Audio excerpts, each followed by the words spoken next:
ತ್ರಿಜಟೆ, ಇಷ್ಟು ದಿನ ನೀನೇ ನನಗೆ ಸಮಾಧಾನದ ಮಾತುಗಳನ್ನು ಹೇಳುತ್ತಿದ್ದೆ. ಈಗ ನಾನು ಸಮಾಧಾನ ಹೇಳಬೇಕೇ?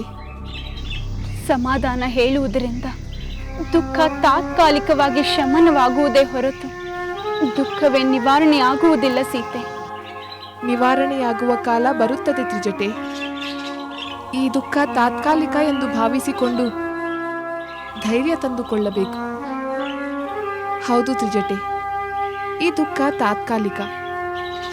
ವಿಭೀಷಣ ನಂಬಿದ ಧರ್ಮ ಅವರನ್ನು ಖಂಡಿತ ಕಾಪಾಡುತ್ತದೆ, ಅವರ ಕುಟುಂಬವನ್ನು ರಕ್ಷಿಸುತ್ತದೆ.